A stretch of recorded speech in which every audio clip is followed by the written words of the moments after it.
The final delay plugin that we really want to examine is the reverb, and this is a really important thing. It's a component of most modern mixes because it gives us the sense of a space. As we saw earlier, when we're recording, we very often try to isolate an instrument. We create an environment where we've removed all the noise, we've reduced the reflections in the room, and we record that instrument clean and without noise. The problem with that is it becomes sterile.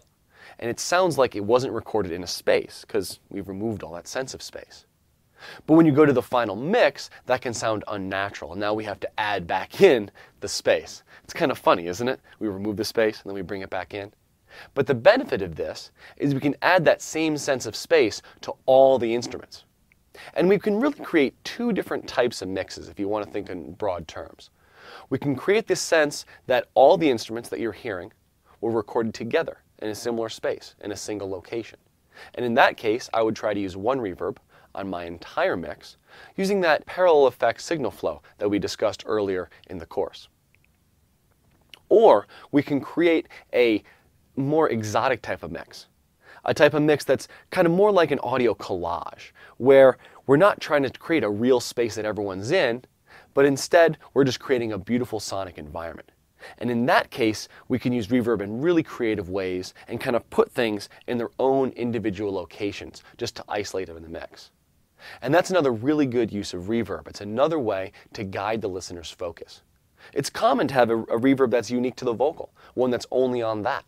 So that way it is isolated and pulled out and pulled from everything else in the mix. Now, if we are creating a realistic mix, one of the most important parameters we're going to come up with is this dry-wet control. Now, if we put a reverb in a return track in that parallel effect signal flow, we're going to have that reverb be 100% wet, meaning only the reverb signal is coming out of that and coming into that aux track. And the dry signal is controlled by the individual channel strips. But if you're putting a reverb directly on a track, you want to make careful control of that dry-wet, because that dry-wet ends up being kind of a front-to-back control.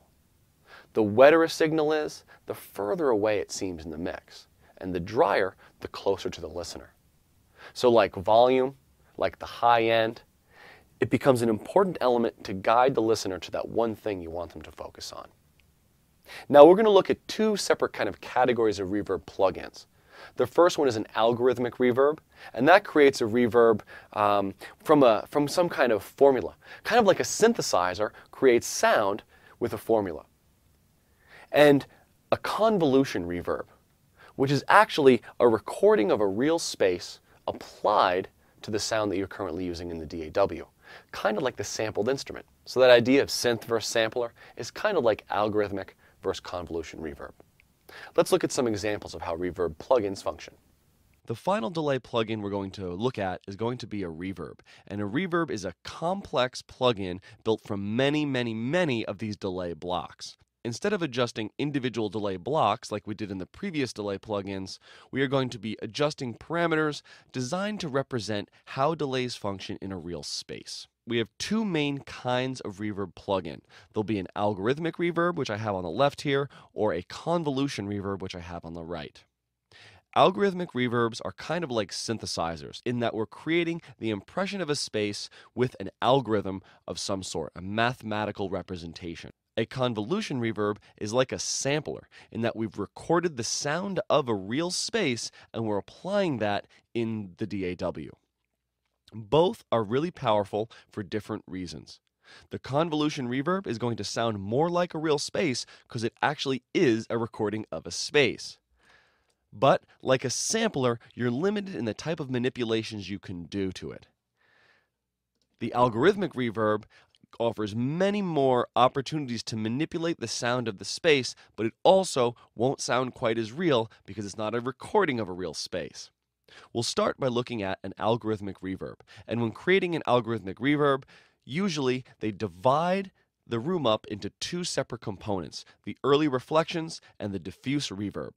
The early reflections are a set of short delays, and if we set this so that we're only hearing the early reverb, it almost sounds like a bunch of those slapback modules that we had set up earlier all working at once. I have a mix set up with all my tracks being routed to the reverb, and I'm soloing the reverb, so all we're hearing is the reverb of the mix.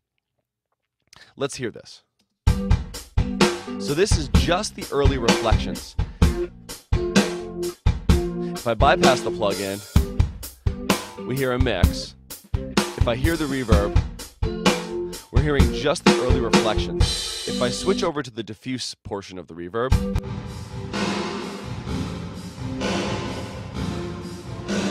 so a typical algorithmic reverb will consider those two portions of the sound separate and will give you different controls for the early reflections and the diffuse portion of the reverb. Let's look at the parameters you'll see on the early reflections typically. You'll often have a pre-delay, which delays the entire start of the reverb a little bit. We'll leave that at 10 milliseconds for now. Then we often have some ways to manipulate the algorithm of the space. So we're going to change the location of all those early reflections. Now these parameters will often be called room size or room shape. We'll often have stereo controls. This will depend on how the developer wanted to make the piece of software. But you have a lot of these similar kind of controls in the early reflections section. Let's try to manipulate some and hear the sound change. When I turn up the room size, it does sound like a series of those slapback delays, all at different levels maybe, and different delay times.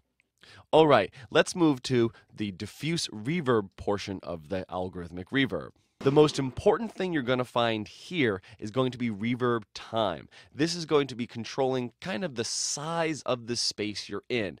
And usually you want to keep it below 2 seconds. A large kind of orchestral hall might have a 2 or 3 second reverb, but most of the music we're going to do is going to be in smaller rooms than that if you're trying to create the sound of a real space. Now for a special effect, a much longer reverb could work, but I think you'll find that a reverb time under 2 seconds is going to be useful in most cases. We can often control the high end and the reverb, which is like changing the materials in the space. Do I have soft curtains in the room, or are they hard walls, which would tend to reflect the high end? So again, all the different parameters in a reverb are really related to this artificial space that we're trying to manipulate. And honestly, using an algorithmic reverb really relies on you knowing the sound of real spaces so that you can emulate them. Usually, you'll get kind of a balance between the early reflections and the diffuse reverb. Let's hear it now.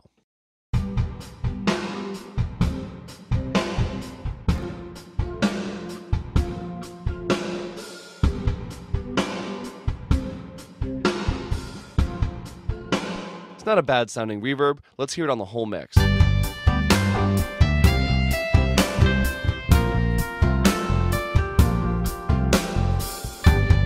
think it's a little too loud. I'll bring it down a bit.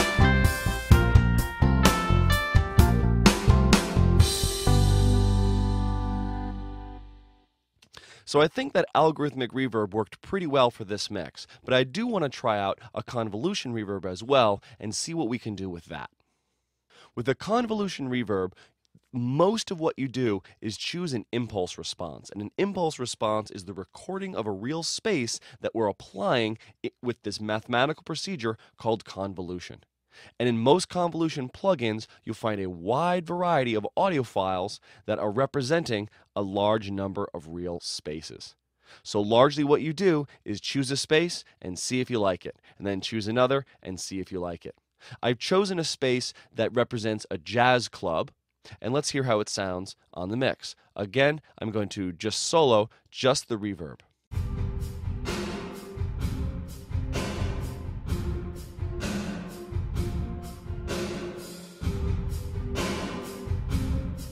Let's try a different space. How about a canyon?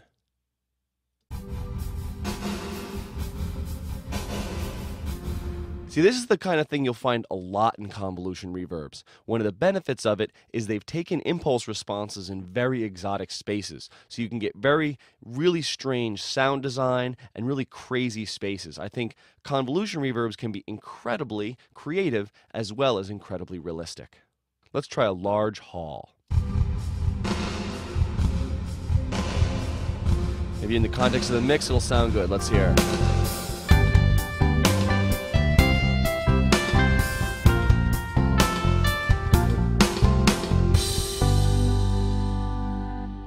Even though it's a big room, it does blend in there quite well. So a huge part of using reverb is really trying to imagine what kind of space would you like to hear this music played in. And then choosing a reverb that works with that. I find a lot of trial and error is really the way to go. Just try things out and see how it fits. One piece of advice is that the reverb ends up being on many elements in your mix. So if you adjust the sound of the reverb, it can adjust the sound of the entire mix. And you may find that using a different reverb can make the mix sound bright, or dull, or empty, or full. It can be really powerful, but whatever you do, be subtle. It doesn't take a lot, and very often what you end up doing is bringing the reverb up till you barely hear it and then bring it down again.